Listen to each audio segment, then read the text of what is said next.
Bayern Munich and Real Madrid renew their titanic European rivalry on Wednesday night in what will be a record 25th meeting between the two heavyweights. Los Blancos, the back-to-back Champions League holders, are the favorites to advance over two legs and dismiss the Germans like they did last season at the quarter-final stage. But this is far from a foregone conclusion. Here, we look at some of the key tactical talking points. Knockout king Zinedine Zidane needs to be wary. The Frenchman has often been described as a lucky manager, but a more appropriate description would be ruthless. Zidane has never lost a Champions League knockout tie nor decisive matches in the European Super Cup and FIFA Club World Cup. Like his skill on the pitch during his playing days, Zidane has the Midas touch and has improved tactically, too, the way Madrid contained Juventus in turn and then hit them with quality at the top of the pitch being proof of that. Facing a strong Bayern side for a second successive season is a different proposition altogether though, and the Germans will be confident of getting at the Whites with pace and power this time around, like the old lady almost deployed decisively in the second leg. The manner of that display at the Bernabeu will have truly worried Zidane, and his job may still be on the line should his players and game plan not respond against a treble-chasing opponent that should be ready to go for the jugular.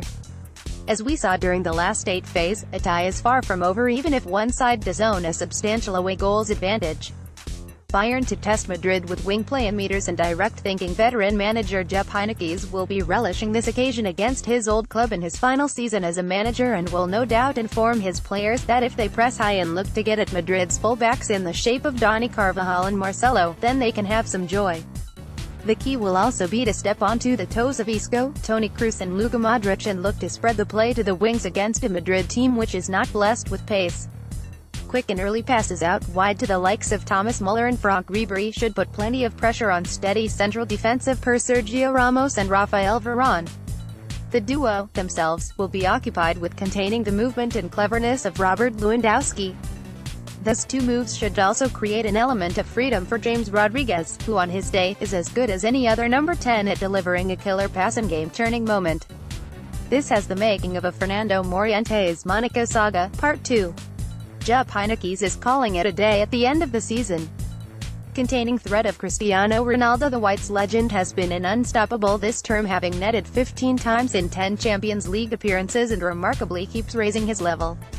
Right-back Joshua Kimmich and right-sided centre-back Jerome Boateng will be charged with tracking Ronaldo's forays and threat down the left-hand part of the pitch. That, though, is easier said than done, as the 33-year-old drifts centrally and is a master at timing his bursts of speed and movement. Bayern need hustle and bustle to cut off the supply line to Ronaldo's feet and isolate him centrally, especially as he seems to be running directly at defenders less these days, especially in Europe, averaging just over 2 dribbles per game in the competition this term. With Karim Benzema's lack of movement and pace failing to make an impact in behind, intercepting Madrid's midfield play early and limiting both the Frenchman and Ronaldo's time on the ball could be crucial. Can't stop scoring, Ronaldo.